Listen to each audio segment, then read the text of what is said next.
श्री संत जगद्गुरू तुकाराम महाराज यांचा पालखी सोहळा बारामतीमध्ये थोड्याच वेळात दाखल होत आहे। राष्ट्रवादी काँग्रेस अजित पवार पक्षाच्या वतीने वारकऱ्यांसाठी सेवाभाव केला जातोय। उपमुख्यमंत्री सुनेत्रा पवार यांच्या मार्गदर्शनाखाली खरं तर कामाच्या लोकनेत्याला वारकरी सेवेतून अभिवादन असा हा संकल्पना राबवली जाते। एकंदरीत देहू ते पंढरपूरपर्यंत हा वारकऱ्यांसाठी सेवाभाव असणार आहे। आपण पाहू शकता की एम्ब्युलन्सच्या माध्यमातून वारकऱ्यांना ज्या अडचणी आहेत या अडचणी देखील सोडवल्या जात आहेत। अगदी जे औषध उपचारासाठी जे औषध लागत आहे ते देखील वारकऱ्यांना पुरवण्यात येत आहे। एकंदरीतच देहूपासून वारकरी मोठ्या प्रमाणात पंढरीच्या दिशेने मार्गस्थ झालेले आहेत आणि वारकऱ्यांसाठी चालताना खरं तर वारकऱ्यांचा पाय मोठ्या प्रमाणात दुखत असतात। यासाठी देखील वारकऱ्यांचा हातापायाची मालिश देखील राष्ट्रवादी काँग्रेसचे जे युवकचे कार्यकर्ते आहेत ते करताना दिसत आहेत। एकंदरीतच ही संकल्पना आहे ती राज्याच्या उपमुख्यमंत्री अजित पवार सुनेत्रा पवार यांच्या मार्फत राबवली जात आहे आणि सद्यस्थितीत श्री संत जगद्गुरू तुकाराम महाराज यांचा पालखी सोहळा आहे तो बारामतीमध्ये दाखल झालेला आहे। मात्र राष्ट्रवादी काँग्रेस पक्षाच्या वतीने मोठ्या प्रमाणात वारकऱ्यांसाठी सेवाभाव दिला जातो। आपल्या सोबत राष्ट्रवादी काँग्रेसचे तालुकाध्यक्ष तात्या खरं तर हा सेवाभाव दिला जातोय। उपमुख्यमंत्री सुनेत्रा पवार यांच्या मार्गदर्शनाखाली ही संकल्पना राबवली जाते। आज या ठिकाणी जगद्गुरू संत श्रेष्ठ तुकाराम महाराज यांची पालखी सोहळा या ठिकाणी उत्साहात बारामतीमध्ये अतिशय आनंदमय वातावरणात स्वागत आम्ही या ठिकाणी राष्ट्रवादी काँग्रेस पार्टीच्या वतीनं आम्ही संपूर्ण बारामती तालुक्याच्या वतीनं अतिशय चांगल्या पद्धतीनं आम्ही या ठिकाणी केलेलं आहे। आणि या ठिकाणी खऱ्या अर्थानं वहिनी साहेबांच्या माध्यमातून एक अतिशय चांगल्या पद्धतीचं त्यांचं नियंत्रण या ठिकाणी आहे। त्याच्यामुळं निश्चित या ठिकाणी सगळी सोय वारकरी संप्रदायाची किंवा आलेल्या सर्व भक्तांची या ठिकाणी कार्यकर्ते सामील झालेत, किती राष्ट्रवादीचे नागरिक आहेत किंवा कार्यकर्ते किती सामील? संपूर्ण आमची बारामतीची तालुका असेल शहर असेल संपूर्ण तालुक्यातील सगळे पदाधिकारी या ठिकाणी अतिशय मोठ्या उत्साहाने या ठिकाणी माऊलींच्या संत तुकाराम महाराजांच्या पालखीच्या स्वागतासाठी आम्ही सर्वजण सज्ज आहोत।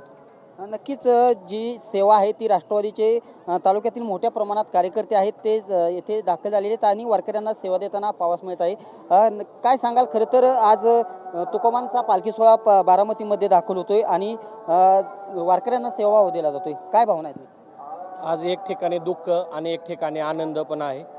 दुःख हेच आहे की आमचा विठ्ठल दादा हरवलेला आहे, पण दादांनी एक शिकवण दिलेली आहे की जो कोणी बारामतीत आपल्या येईल त्यांची सेवा करायची। तर सर्व आज एक भावना आहे की तुम्ही एक म्हण ऐकलेली आहे, लाख गेले तरी चालतील पण लाखांचा पोशिंदा। दादांनी गेल्या वर्षी काटेवाडी ते बारामती ते काटेवाडी पालखीसोबत चालत प्रवास केला, तर आपण भावनिक झाल्याचं चित्र खूप दुःख वाटतो आमच्यासारख्या कार्यकर्त्यांना। कारण आज तुम्ही अख्खी पालखी बघितली तुकाराम महाराजांची येताना की सर्व वारकऱ्यांच्या मनात एकच आहे की दादा पाहिजे होते।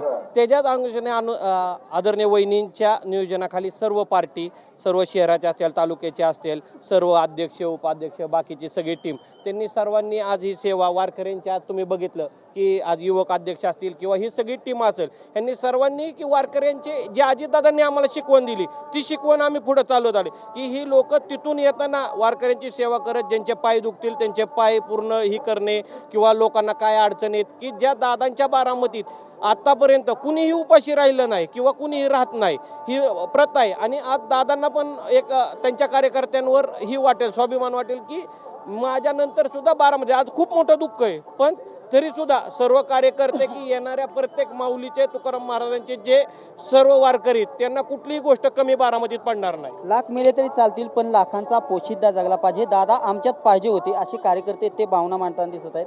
काय भावना आहेत? खरं तर आज तुकोबांचा पालखी सोहळा बारामतीत आलेला आहे आणि आपल्या दादा नाहीत, काय भावना? सर्वप्रथम मी बारामती तालुका दूध संघाच्या वतीने संत गुरु सर्वश्रेष्ठ तुकोबाराय महाराज यांच्या बारामती तालुक्यामध्ये सर्व वारकऱ्यांचे सहर्षाचे स्वागत करीत आहे। आज दादाविना वारी हीच आमच्यासाठी खूप दुःखाची बाब आहे। आम्ही विठ्ठल पांडुरंगाला एकच मागणी करतोय, आमचे दादा आम्हाला परत दे। आमचं दादा परत आले तर आमच्यासाठी सगळ्यात मोठे आमच्यासाठी एक वारी ठरेल, एवढीच आमची सर्व भक्तांची अपेक्षा आहे।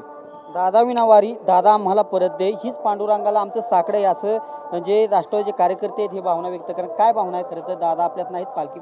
खरं तर महाराष्ट्र पूर्णपणे दादा आज नाही हळहळतोय, कारण दादांची कार्यशैली आज बघितली तर पूर्ण उभ्या महाराष्ट्रामध्ये दादांनी आयुष्य लोकांची सेवा करण्यात खर्चिलं आणि त्याच पद्धतीनं आम्ही राष्ट्रवादी काँग्रेस पक्षाच्या माध्यमातून आदरणीय सुनेत्रा वहिनींच्या माध्यमातून मार्गदर्शनाखाली पारदादा जयदादांच्या मार्गदर्शनाखाली आज ही आदरणीय अजितदादांचे विचार अजितदादांची कार्यशैली आम्ही जोपासण्याचा प्रयत्न करतोय. दादांची कार्यशैली असतील विचार असतील ही जोपासण्याचा आणि उपमुख्यमंत्री सुनेत्रा पवार यांच्या मार्गदर्शनाखाली खरं तर वारकऱ्यांचा सेवाभाव दिला जातोय. काय भावना आहेत? आज सुनेत्रा वहिनी नेतृत्व दादांच्या नंतर या महाराष्ट्राचं घेतलेलं आहे, आमच्या बारामतीचं घेतलं आहे. दादांनी आजपर्यंत त्यांच्या शेवटच्या क्षणापर्यंत वारकरी शेतकरी यांचा ठाव ठिकाणा कसा सुखलोभी लाभल आणि होईल याचा प्रयत्न केला गेला आहे. त्यांच्या पाठोपाठ वहिनींसाठी आणि दादांसाठी म्हणून आम्ही हे सर्व युवक या ठिकाणी येऊन पक्षाच्या मार्फत दादांचे एक वारकरी दादांचे एक कार्यकर्ते दादावर प्रेम करणारे माणसं आम्ही बारामतीत येणाऱ्या प्रत्येकासाठी प्रत्येक छोटी छोटी गोष्ट कशी चांगल्या प्रमाणात त्यांना देता येईल, त्यांची कशी सेवा करता येईल, त्यांना होणारं दुःख त्यांना होणाऱ्या वेदना कशा कमी करता येतील त्यासाठी आम्ही हा प्रकारचा आता हा कॅम्प लावला आहे, ज्या ठिकाणी आम्ही त्यांच्या पायाची मालिश करून त्यांना आम्ही ते सुख देतोय. आमच्या त्यातून काही त्यांना जास्त फरक पडणार नाही, पण जेवढं होईल तेवढं आमच्या करण्याचा प्रयत्न असणार आहे बारामतीकरांच्या ह्यानं की बारामतीकर हे या वारकऱ्यांनी नंतर इथून गेल्यानंतर म्हणलं पाहिजे की पुण्यावरून निघून पंढरपूरला जाईपर्यंत जो कुठं सुख भेटलं असेल तर ते फक्त बारामती भेटलं. वारकऱ्यांचा सेवाभाव दिला जातोय. परत राष्ट्रवादीचे कार्यकर्ते आहेत. आपण पाहू शकतो की बारामतीचा विठ्ठल अगदी शर्टावरती दादांचा फोटो कार्यकर्त्याने लावलेला आहे. काय भावना आहेत? खरं तर आज दादा पालखी तुकोबांचा सोहळा येतोय. आपण विठ्ठलाचा बारामतीचा विठ्ठल दादांचा फोटो लावून भावना व्यक्त केलेल्या आहेत. काय वाटतं? खरं तर आज तुकाराम महाराजांची पालखी बारामतीमध्ये लाखोच्या भाविकांच्या उपस्थितीत इथं आगमन होतं आहे बारामतीत. परंतु ही बारामतीचा विठ्ठल आज आम्हाला ह्या सोहळ्यामध्ये दिसत नाही, ही खरं तर खंत आहे. दादा आज या सोहळ्यामध्ये नसल्यामुळं बारामतीकरांच्या मनामध्ये खूप दुःख आहे आणि आज आमचा बारामतीचा विठ्ठल आज आमच्यामध्ये नसल्यामुळं आम्ही हरदास करतोय विठ्ठलाकडं की विठ्ठला आमचा दादा जिथं कुठं असेल ते परत आम्हाला आणून दे, हीच आम्ही परमेश्वराचरणी प्रार्थना करतोय. विठ्ठला आमचा दादा कुठं असेल आम्हाला आणून द्या असं भावना व्यक्त. खरं तर उपमुख्यमंत्री सुनेत्रा पवार यांच्या मार्गदर्शनाखाली वारकऱ्यांसाठी सेवाभाव सुरू केलेला आहे. हे बारामतीतील कार्यकर्ते मात्र देहू ते पंढरपूरपर्यंत आपण सोबत असणार आहे. कशा पद्धतीचा हा सेवाभाव असणार आहे? काय वारकऱ्यांना सेवा देतात? आदरणीय सुनेत्रा वहिनी पवारांनी आपल्याला सगळ्या कार्यकर्त्यांना कुठल्याही मिजावास न करता सगळ्या कार्यकर्त्यांना सांगितलं होतं की काहीही करा, कुठल्याही परिस्थितीत दादांची उणीव भासू देऊ नये याच्यासाठी तुम्ही सगळ्यांनी बाहेर पडलं पाहिजे. फोटो मिजासी न करता तुम्ही सगळ्यात पहिली वारकऱ्यांची सेवा केली पाहिजे. मग अन्नधान्याची कमी पडू देऊ नका, पाण्याची कमी पडू देऊ नका, राशन देऊ नका, कमी पडू देऊ नका. म्हणून ॲम्ब्युलन्सच्या सगळ्या सुविधा प्रत्येक तालुक्यात प्रत्येक कार्यकर्त्यांना वहिनींनी आदेश दिले होते आणि त्याप्रमाणे सगळेजण बाहेर पडत आहेत. काही ॲम्ब्युलन्स मोठ्या प्रमाणात ह्या आळंदी ते पंढरपूर आणि काही देहू बरोबर तुकाराम महाराजांच्या पालखी कार्यकर्ते तर बारामतीत आल्यानंतर राष्ट्रवादीचे कार्यकर्ते येतात, परंतु देहूपासून जे पंढरपूरपर्यंत किती आपण लोक असणार आहे की जेणेकरून जवळपास 25 ते 30 ॲम्ब्युलन्स असतील आणि जवळपास शेकडो कॅम्प जे आहेत आपले वारकऱ्यांचे त्या सगळ्यांना आपण राशनाचे अवेलेबल करून देतोय आणि जवळपास 150 ते 200 कार्यकर्ते पूर्ण वेळ काम करत आहेत सध्याला. नक्कीच खरं तर बारामतीत तुकोबांचा पालखी सोहळा आलेला आहे. उपमुख्यमंत्री सुनेत्रा पवार यांच्या मार्गदर्शनाखाली वारकऱ्यांसाठी सेवाभाव आहे. देहू ते पंढरपूरपर्यंत हा सेवाभाव असणार आहे आणि उपमुख्यमंत्री सुनेत्रा पवार यांचे आदेश आहेत की वारकऱ्यांना कोणतीही अडचण येऊ देऊ नका.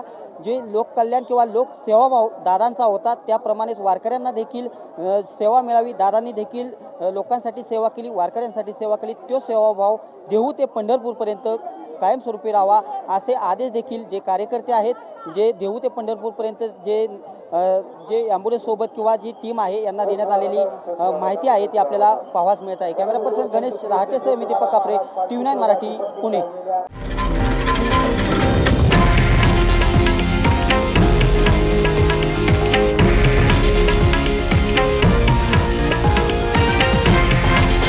हे आहे देशातील नंबर 1 न्यूज नेटवर्क आणि आपण पाहत आहात TV9 मराठी, एकमेव.